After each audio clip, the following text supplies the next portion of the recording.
అపోస్తులుల కార్యములు 22వ అధ్యాయము. సహోదరులారా, తండ్రులారా, నేనిప్పుడు మీ ఎదుట చెప్పు సమాధానము నాలకించుడి. అతడు హెబ్రీ భాషలో మాట్లాడుట వారు విని ఎక్కువ నిశ్శబ్దముగా ఉండిరి. అప్పుడు అతడు ఇలాగూ చెప్పసాగెను: నేను కిలికియలోని తార్సులో పుట్టిన యూదుడను. అయితే ఈ పట్టణములో గమలీయేలు పాదముల యొద్ద పెరిగి మన పితరుల ధర్మశాస్త్ర సంబంధమగు నిష్ఠయందు శిక్షితుడనై మీరందరూ నేడు ఉన్న ప్రకారము దేవుణ్ణి గూర్చి ఆసక్తుడనై ఉండి ఈ మార్గంలోనున్న పురుషులను స్త్రీలను బంధించి చెరసాలలో వేయించుచు మరణము వరకు హింసించి తిని. ఇందును గూర్చి ప్రధాన యాజకుడును పెద్దలందరూ నాకు సాక్షులై ఉన్నారు. నేను వారి వలన సహోదరుల యొద్దకు పత్రికలు తీసుకొని దమస్కులోని వారిని కూడా బంధించి దండించుటకై యెరూషలేమునకు తేవలనని అక్కడికి వెళ్ళి తిని.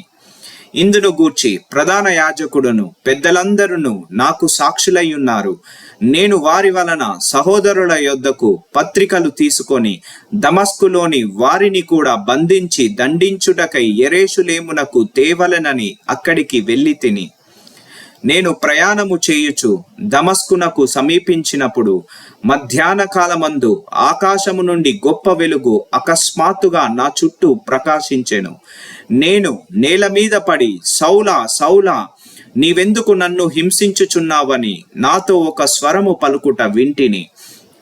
అందుకు నేను, ప్రభువా, నీవెవడవని అడిగినప్పుడు ఆయన, నీవు హింసించుచున్న నజరేయుడునగు యేసును అని నాతో చెప్పెను. నాతో కూడా నున్నవారు ఆ వెలుగును చూచిరి గాని నాతో మాటలాడిన స్వరము వారు వినలేదు.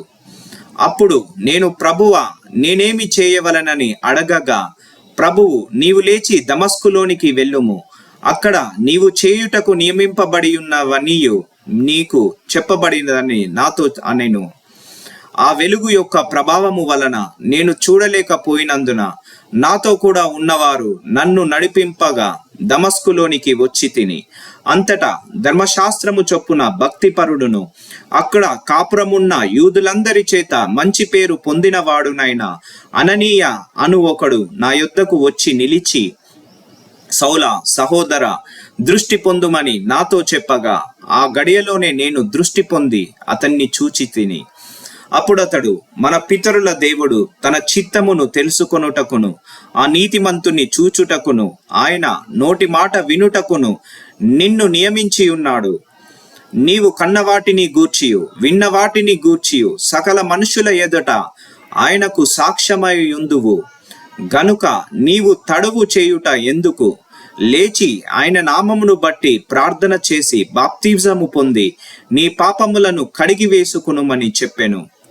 అంతటా నేను యెరూషలేమునకు తిరిగి వచ్చి దేవాలయములో ప్రార్థన చేయుచుండగా పరవశుడనై ప్రభువును చూచి తిని.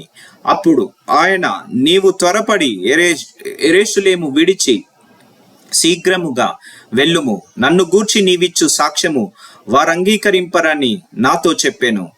అందుకు నేను, ప్రభువా, ప్రతి సమాజ మందిరములోను నీ యందు విశ్వాసముంచు వారిని నేను చెరసాలలో వేయించు కొట్టుచు నుంటినని వారికి బాగుగా తెలియను. మరియు నీ సాక్షి అయిన స్టెఫను రక్తము చిందింపబడినప్పుడు నేను కూడా దగ్గర నిలిచి అందుకు సమ్మతించి అతన్ని చంపిన వారి వస్త్రములను కావలి ఉంటినని చెప్పి తిని. అందుకు ఆయన, వెళ్ళుము, నేను దూరముగా అన్యజనుల యొద్దకు నిన్ను పంపుదునని నాతో చెప్పెను. ఆ మాట వరకు అతడు చెప్పినది వారు ఆలకించుచుండిరి. అప్పుడు, ఇటువంటి వాడు బ్రతుక తగడు, భూమి మీద ఉండకుండా వానిని చంపివేయుడని కేకలు వేసిరి.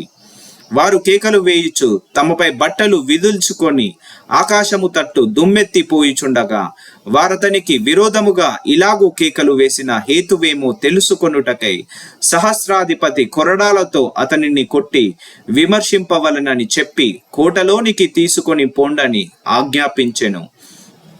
వారు పౌలును వారులతో కట్టుకొనున్నప్పుడు అతడు తన దగ్గర నిలిచి ఉన్న శతాధిపతిని చూచి, శిక్ష విధింపకయే రోమీయుడైన మనుష్యుని కొరడాలతో కొట్టుటకు మీకు అధికారమున్నదా అని అడిగెను. శతాధిపతి ఆ మాట విని సహస్రాధిపతి యొద్దకు వచ్చి, నీవేమి చేయబోవుచున్నావు? ఈ మనుష్యుడు రోమీయుడు సుమి అనెను. అప్పుడు సహస్రాధిపతి వచ్చి అతన్ని చూచి, నీవు రోమీయుడవా? అది నాతో చెప్పుమనగా అతడు అవునని చెప్పెను. సహస్రాధిపతి, నేను బహు ద్రవ్యమిచ్చి ఈ పౌరత్వము సంపాదించుకొంటిననెను. అందుకు పౌలునైతే పుట్టుకతోనే రోమీయుడనెను. కాబట్టి అతన్ని విమర్శింపబోయిన వారు వెంటనే అతనిని విడిచిపెట్టిరి. మరియు అతడు రోమీయుడని తెలుసుకున్నప్పుడు అతన్ని బంధించినందుకు సహస్రాధిపతి కూడా భయపడెను.